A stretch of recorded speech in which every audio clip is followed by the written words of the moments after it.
ప్రతి గ్రామీణ కుటుంబంలో వయోజనులందరికీ 100 రోజుల పని, కనీస వేతనం వచ్చేలాగా చట్టపరమైన హామీ ఇచ్చింది కాంగ్రెస్ ప్రభుత్వమే అని పినపాక శాసనసభ్యులు పాయం వెంకటేశ్వర్లు అన్నారు. బుధవారం భద్రాద్రి కొత్తగూడెం జిల్లా బుర్గంపాడు మండలంలో ఉపాధి హామీ కార్మికులకు పనిముట్ల పంపిణీ కార్యక్రమానికి ఆయన ముఖ్య అతిథిగా హాజరై మాట్లాడారు.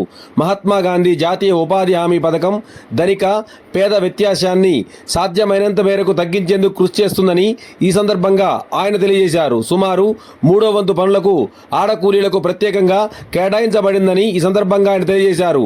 ఆడ, మగ అని తేడా లేకుండా సమాన కూలి పని ఇచ్చేలా చట్టం చేశామని, ఇది కాంగ్రెస్ పార్టీకే సాధ్యమని ఈ సందర్భంగా ఆయన తెలియజేశారు. తమది మాయమాటల ప్రభుత్వం కాదని, పనిచేసే ప్రభుత్వమని తెలియజేశారు.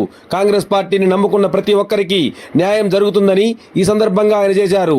ప్రతిపక్షాలకు పాలుపోక కావాలని అసత్య ప్రచారాలు చేస్తున్నారని ఈ సందర్భంగా ఆయన మండిపడ్డారు. ఈ కార్యక్రమంలో కాంగ్రెస్ నాయకులు, కార్యకర్తలు, స్థానిక అధికారులు తదితరులు పాల్గొన్నారు.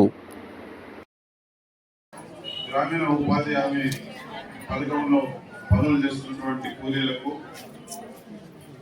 పనిముట్ల పంపిణీ కార్యక్రమం సందర్భంగా ఈ కార్యక్రమం ఏర్పాటు చేసినటువంటి సమావేశానికి అధ్యక్షత వహిస్తున్నటువంటి మన ఎంపీడీఓ గారు కె జమలారెడ్డి గారు, మన ఎంఆర్ఓ గారు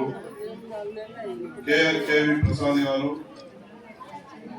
పంపిణీ కార్యక్రమంలో అందుకోవడానికి వచ్చినటువంటి లబ్ధిదారులకు, చెల్లెలకు, మీడియా మిత్రులకు నా తరఫున, ప్రభుత్వం తరఫున ముందుగా నమస్కారాలు తెలియజేసుకుంటూ, ఇప్పుడు ఇందిరమ్మ ఇల్లు నమూనా గృహానికి ప్రారంభం చేసుకొని ఇందిరమ్మ ఇల్లు గృహ ప్రవేశం కార్యక్రమం ఏదైతే ఉందో మనం ఇందిరమ్మ ఇల్లు నమూనాన్ని మనం ప్రారంభం చేసుకున్నాం. ఇందిరమ్మ ఇల్లు 5 లక్షలు పెట్టి కట్టించే ఇల్లు ఇక్కడ ఉన్నటువంటి అక్కలు చెల్లెలు చూసే ఉంటారు, అంత అందంగా ఉంటుంది.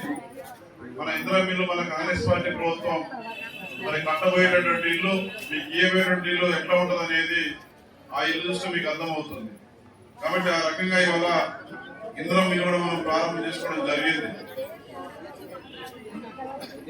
పార్టీ ప్రభుత్వం అధికారంలోకి వచ్చిన తర్వాత మీరందరూ కూడా కాంగ్రెస్ పార్టీ ప్రభుత్వం అధికారంలోకి రావాలి, అధికారంలోకి వచ్చిన దగ్గర నుంచి అనేక సంక్షేమ కార్యక్రమాలు, అనేక పథకాలు, తెలంగాణలో ఉన్నటువంటి పేదరికంలో ఉన్నటువంటి, అతి పేదరికంలో జీవిస్తున్నటువంటి ప్రతి కుటుంబానికి సంక్షేమ పథకాలు ప్రవేశపెట్టి ప్రతి కుటుంబానికి లబ్ధి చేకూరాలని చెప్పేసి మరి వాళ్ళ పెద్దపేట అన్ని వర్గాల ప్రజలకు, కులాలకు అతీతంగా, మతాలకు అతీతంగా అన్ని సంక్షేమ కార్యక్రమాలు పేద ప్రజలకు అందించాలని మరి వాళ్ళ పెద్ద ఎత్తున తెలియజేస్తా ఉన్నా.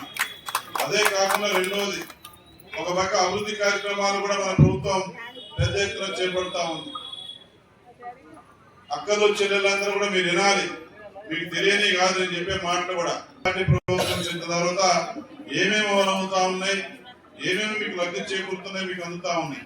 గ్యాస్ సబ్సిడీ పథకం కావచ్చు, సన్న బియ్యం కావచ్చు, రేషన్ కార్డులో సన్న బియ్యం పథకం కావచ్చు, భరోసా కావచ్చు, ఇట్లా వడ్డీ లేని రుణాలు కావచ్చు, అండగా నిలుస్తున్నటువంటి సందర్భాన్ని గుర్తు చేస్తా ఉన్నా. మన మండలానికి వచ్చి వివరాలు చెప్తాను నేను.